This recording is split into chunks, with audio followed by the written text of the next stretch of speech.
Hi everybody, Dan Ullman, Mike Beer, the DRF.com Formulator Race of the Day for Saturday, August the 26th, race number 11 at Saratoga. Let's take a look at the field for the Grade 1 $1.25 million Travers Stakes, the Midsummer Derby for 3-year-olds at 1.25 miles. And Mike Beer, this is a barn burner. It's wide open, a full gate of 3-year-olds. It's that kind of year, right? You have these 3-year-olds that are they're just having a tough time sort of separating themselves so far. And so you know what? Y'all got to show up on the Travers and fight for it. Friends, head on over to the Race of the Day event page on DRF.com. Download your free Formulator past performances for this year's Travers and handicap along with us as we take this field in post-position order. And the number 1, Cloud Computing, the Preakness winner. He made his return at Saratoga in the Jim Dandy.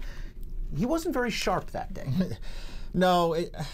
I think you have to be disappointed in how he ran in the Jim Dandy 5-horse field. He finished last in there. So it's a pretty disappointing performance. On the other hand, you know, when I went back and looked at it, Dan, I wonder if it's as disappointing as it may look on paper. I mean, I think he had some things really working against him in that race. First of all, I think that pace was fast. And I just sort of feel like Castellano might have felt like he was in a position where he didn't want to let Always Dreaming get too far away from on an inside speed favoring track. And so he went after him pretty early in there. I think it cost him at the end. At the end of the day, he's one of the most lightly raced horses in this crop still. He's already got a classic win. He has great tactical speed from a great post. I think there's a chance he rebounds in here. I'm curious to see how this pace plays out in the Travers. Let's throw up the Timeform US pace projector. Now, you mentioned in the Jim Dandy, last time out, Always Dreaming went to the front. Cloud Computing sat second. He was very aware. Don't let Always Dreaming, the Derby winner, get away. As we see from this pace projector, there's a possibility that scenario could happen one more time.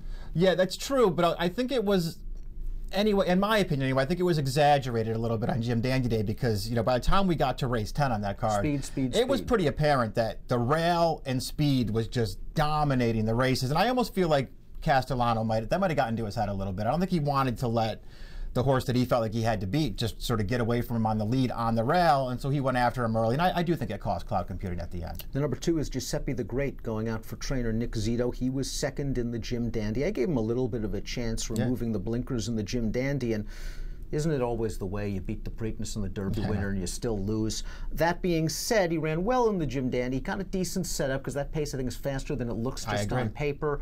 He's going to have to run a career best by a long way to win this. Yeah, as it turned out, in a lot of ways, you were right about him in the Jim Dandy. It was a really good spot for him to sort of jump up and pull off an upset.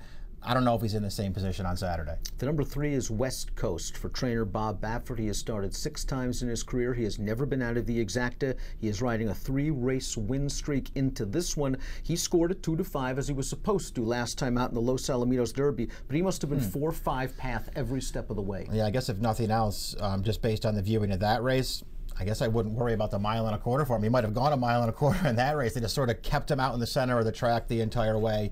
He was way better than those horses, but he still finished pretty well in there. I like the way that he finished at the end of that race. He's stepping up.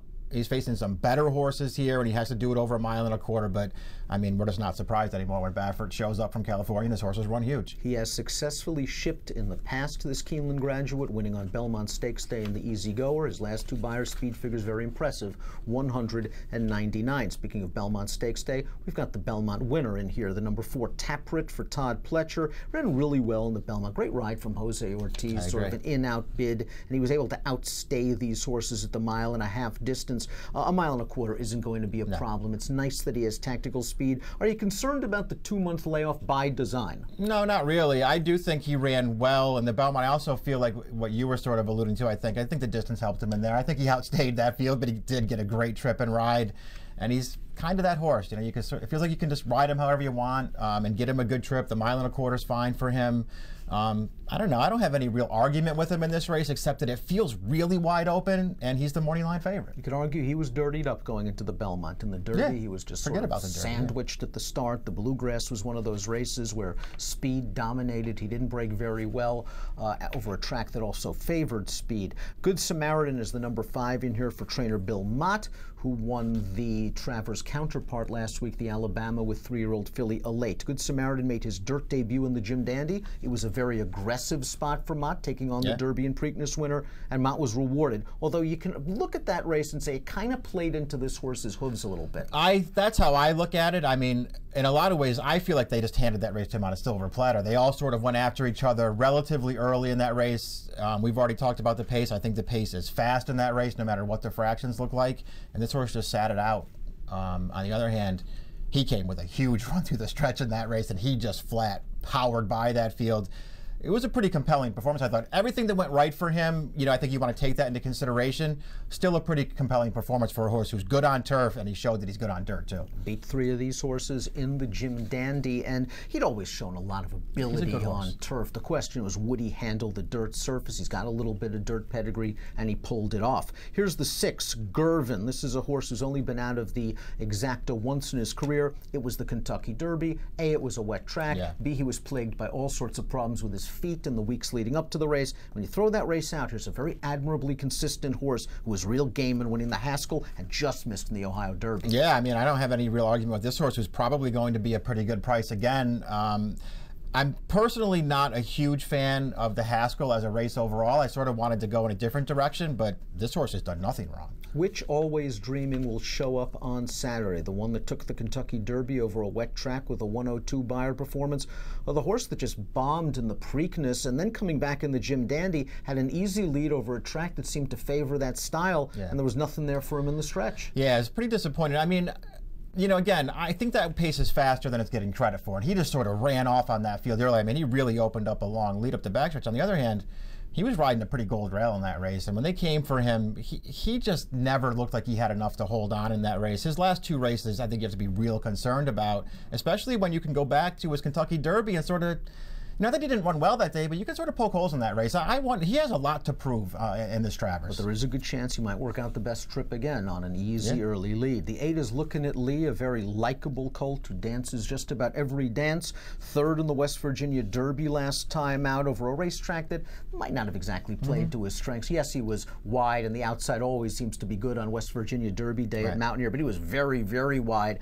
And his running style always puts him behind the 8 ball. I mean, this is a horse that could be 20 lengths out of it early. Yeah, it's true. I mean, his only chance in this race, it feels like as if it just totally falls apart in front of him. And even then, I doubt he's the best closer in the race. 2 ways to look at McCracken. I think a lot of folks believe that this is a colt that's yet to reach his full potential, that has shown flashes of brilliance, and one day is going to be one of the better horses in this division. And I think there are a lot of other folks that are saying, where's the fast race? Yeah, that's the real problem with him. He hasn't run a fast race yet. He did miss a little time on the way into the Derby. I guess if you want to give him some consideration for that, the Derby didn't really work out for him, but the trip wasn't great either. I'm not so concerned that he isn't fast yet. I'm more concerned about the 1.25 miles for him. I'm not sure if he really wants to go this far. Again, I don't love the Haskell as a race. If I'm taking anybody out of the Haskell, I'm taking him. He didn't win. I think he ran the best race. Really concerned about 1.25 miles for him. In my opinion, after the Kentucky Derby, the most vastly improved 3-year-old is the number 10, IRAP. Yeah. He was 18th in the Derby. He emerged from that race with a game performance in the Ohio Derby, beating Girvan. And then in the Indiana Derby, he just dominated that field, which included Colonel's Dark Temper, who came back to win the West Virginia Derby. Obviously, he was in against weaker horses in the Indiana Derby. But this is a horse whose confidence should be sky high. He has a very versatile running style. He's sort of a sleeper in this race. Yeah, and he's fast enough to win based on either of his last 2 races. I mean, they put him right there. You're right. He's the horse who's really upped his game since the Derby. It'll be interesting to see what he does here. I took a long look at him. I thought long and hard about him. I ultimately decided to go against him in this race, but I don't think he's impossible by any stretch. Gunnevero was 10-1 in the Kentucky Derby based on his win in the Fountain of Youth earlier in the spring. It didn't work out, although he didn't have one of the better trips in the Kentucky Derby. In the Preakness, I actually think he ran a lot better than it looks on paper, flattening out a bit late. I like what trainer Antonio Sano did. He didn't press on with his horse. He gave him some time. He brought him back in a race at Gulfstream last time out. How are you going to look at that race? Are you going to say, boy, that race was woefully slow? Or are you going to say it had to be slow? Look at the pace. Yeah, I'm going to say perfect prep for this horse off of that layoff. I mean, yeah, the pace was slow. You could see Edgar Zayas sort of take him back and then go, well, I can't really do this because they're not going in front of me. So he just went right up there and he sat right up with the leaders, and he was way better than those horses. And you're right, his Preakness is actually pretty good. Throw out the Derby. His Florida Derby is just a no chance with the trip and post that he had in there. And before that, you got a horse who was sort of right there with all the best 3-year-olds in the country up until that point. There's a chance he could step forward in this race. It's not a great long shot. I don't know if this is a great long shot race, this Travers. Maybe it is and maybe it isn't. But if it is, if there is a long shot I'm using, it's this horse. I'm not so sure he can't win this race. Like looking at Lee, though, he will be at the back of the pack. He'll need a lot of things to go his way from there. The number 12, Fayek, has won his last 2 races. His only 2 starts around a route of ground, and perhaps that's because of this pedigree. I mean, he's a half, I believe, to Rachel Alexandra. He just has beaten weaker horses, albeit Elders last time out at Saratoga. Well, listen, he's clearly improved since they stretched him out. He better improve again. Let's take a look at our top selections for this year's Grade 1 Travers. You're going with the Preakness winner to rebound. The number 1, Cloud Computing. He's 8-1 on the morning line. Javier has the mount. Yeah, it wasn't an easy decision. I think there are a lot of different horses that can win in here.